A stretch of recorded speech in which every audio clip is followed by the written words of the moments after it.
At the end of this year, we're going to be losing a good friend. I'll miss you, Flash. Even with all your potential life-ruining security risks, you did give us Experiment 625 Sandwich Stacker to make up for it, so it was worth it. Early 2000s internet was like the Wild West. People were adopting computers at increasing rates that had increasingly more powerful processing systems and new software to allow people to interact with all sorts of silly things, like Homestar Runner, Newgrounds, and of course all sorts of social games like Second Life World, Club Penguin. For a while now, I've been going through a bunch of these to take a look at them again, but I've always been intimidated at looking at Habbo Hotel. There's just so much dense internet lore about this thing, some of which is not advertiser friendly, but Flash is dying now and I'm afraid of losing my chance. Habbo Hotel is a social game that's been around for like 20 years, and it's still going. It features a hotel-themed 16-bit hub world where each player gets a customizable avatar and room inside of a hotel. On the surface, it's like any other social game, pretty much a glorified chat room with some mini-games, but the history of what goes on in the hotel has completely taken over its legacy, with a complex player economy, a history of edgy pranks and public raids, and very public controversy. Habbo is sort of the last remnant of classic Wild West internet, so let's take a look at it because yeehaw.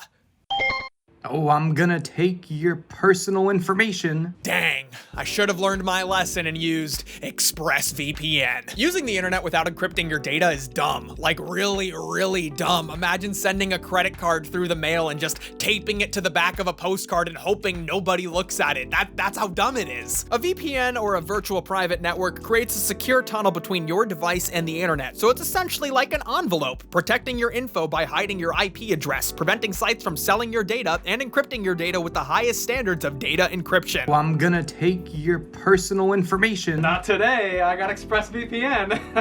I never connect to a public network without using a VPN. That's just inviting people in to steal my data, and I'd rather that not happen. And ExpressVPN is just so easy to use. It only connects to premium servers, making them consistently faster than any other VPN provider. I just hit connect in the app and boom, now I can sleep soundly knowing my data is secure. ExpressVPN is the #1 rated VPN by CNET, The Verge, Wired, Tech Radar, and so many more. And with its ease of use and 24-hour customer support, it's not hard to see why. So get 3 months free of ExpressVPN by clicking the link in the description below. ExpressVPN.com/Billiam. I could have just said it.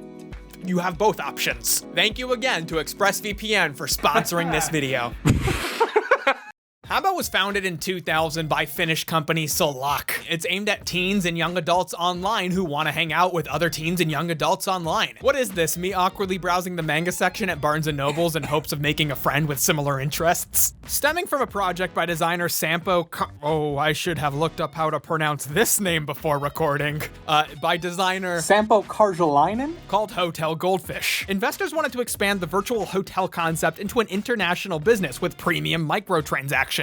Remember when games were just one big macro transaction? What happened? And the game got pretty big, being expanded into over 30 countries with over 9 million visits a month at its peak. And in 2006, they dropped the hotel in the name for a sleek new name, Habbo. Whoa. Cool. Signing up on Habbo, you make your avatar and are given some limited choices for clothes and accessories. Regular viewers of the channel will recognize my regular avatar name, Billiam Thick. Sometimes I go with uwu or owo though. Usually when I do videos about these little social games, I'll go around the world trying to be silly and social for #silly YouTube moments. But before I could even attempt to do that, some nice username sent me a friend request. And I got right out of there. Is anyone else feeling like they just totally forgot how to socialize during this whole mess? I'm gonna need a little Prozac snack after that one. You know, the world of Habbo is pretty cool. You could say it's pretty aesthetic. Shout out to this guy who told me he didn't know what I was trying to say when I said the word aesthetic, going on to then explain that the full phrase would be aesthetically pleasing.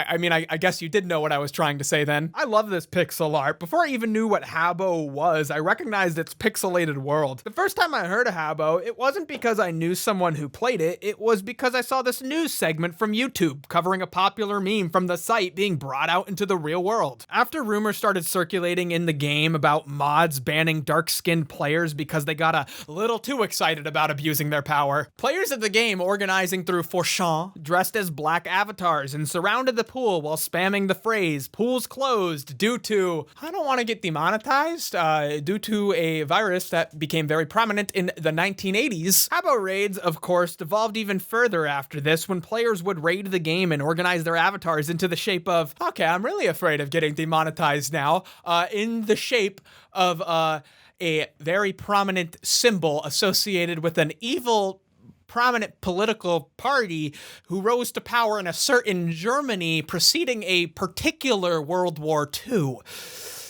Hey, here's a joke that's funny because it's supposed to upset people.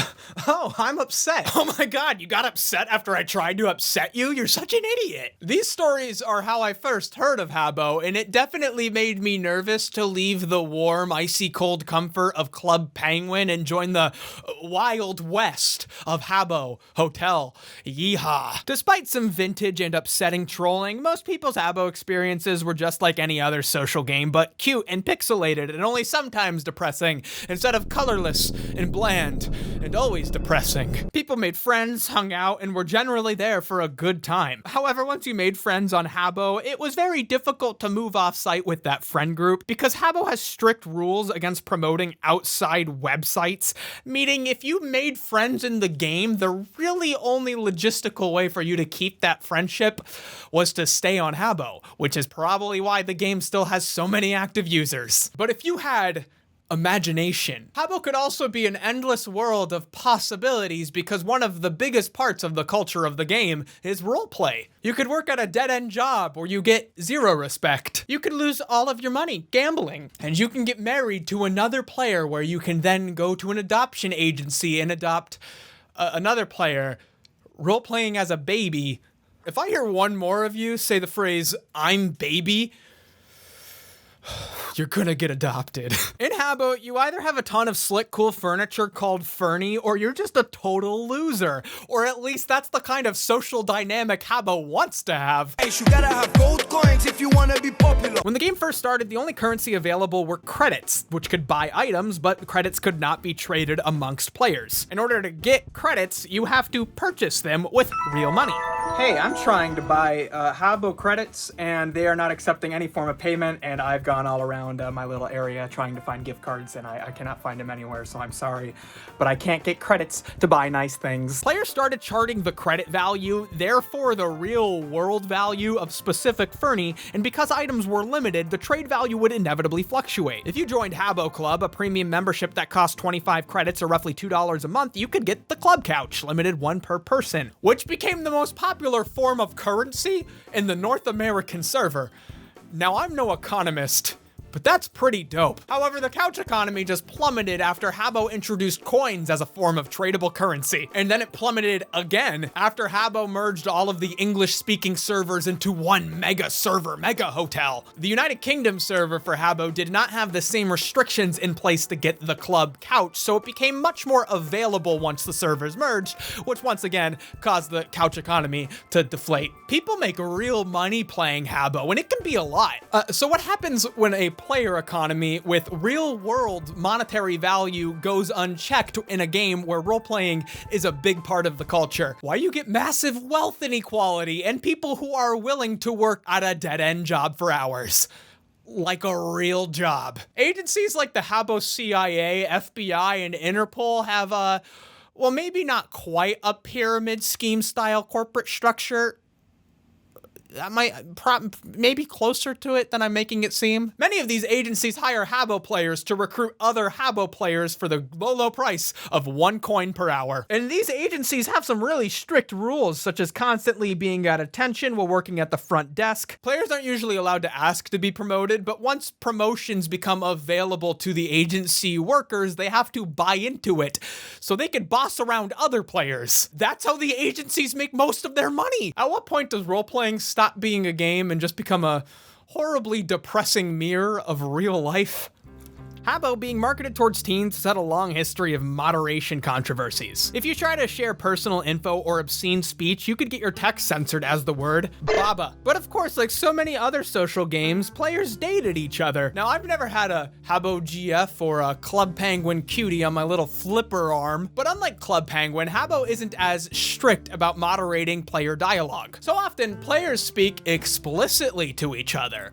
Sexually explicitly. Moderation is pretty difficult on a Habbo because there are so many different rooms players could be in, and people treat this game as a chat room, so the sheer number of written content to sort through is a ton, even for the game at its peak when it had 250 paid moderators. It's no surprise that the game ended up getting into hot water when Channel 4 in the United Kingdom did an expose revealing explicit content being shared between underage players and predatory adults. Over the summer of 2012, after the expose, the game muted all dialogue for months while they figured out how to re-implement a free chat system while updating the game's moderation features. Between the highly publicized controversy and the game muting chat features over a summer when the game's core demographic was likely to be playing more, Habbo had lost about half of its 9 million user player base by the time things got up and running again. To get players back, Habbo went to mobile and introduced a bunch of new Fernie to help players design new games. And then Habbo players made casinos where underage players could gamble with items that had real-world monetary value.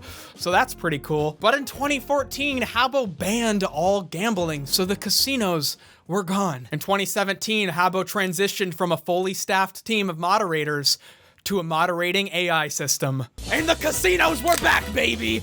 Although the official Habbo policy doesn't allow it, and even some hard restrictions have been put in place to attempt to prevent it, Habbo's wired Fernie system allows players to program elaborate buttons and random number generating sequences to recreate gambling scenarios in a game. But it's less like a casino and more like rigged carnival games where you really don't know the odds. Many of them operate exclusively as scams, which is a problem so prevalent on the website that the very first post you see when you go to habbo.com is one warning about scams and how you can attempt to avoid them, because Habbo's not helping you out with hard moderation. And if something's stolen from you, you're pretty much on your own, because Habbo's official policy is that it does not recognize real-world value to these digital items.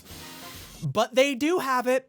You can't just close your eyes and say it doesn't. While players can bet coins and win coins in casinos, the real profitability comes from selling dealer licenses, which are designed to prevent dealers from scamming players due to the high cost of entry. However, even casinos that are run somewhat legitimately are sketchy, because it's not uncommon for casinos to shut down after selling a certain number of dealer licenses, only to open a new casino where players have to buy new licenses.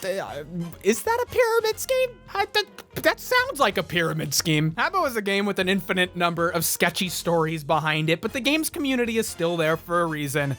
It's really hard to go off-site, but also because it's a more fun variety of social media compared to things that are more popular today. Habbo, fortunately, has a transition plan for the death of Flash, so hopefully things go smoothly, because I can't wait to see in what other horrible ways Habbo can mirror real life. The Habbo debt crisis? Am I missing something? Is this supposed to be fun, or is this some highbrow, big brain, realist masterpiece that I'm just unable to see? I mean, like, Baba. Hey, thank you so much for watching this video. This is your first video of mine. You can subscribe, hit the notification bell. Also, what other weird web games would you like me to talk about in like different videos? And what are you going to miss about the death of Flash? Follow my social media down below. Other than that, have a good day. I'm tired, I'm stressed, and I'll see you next week.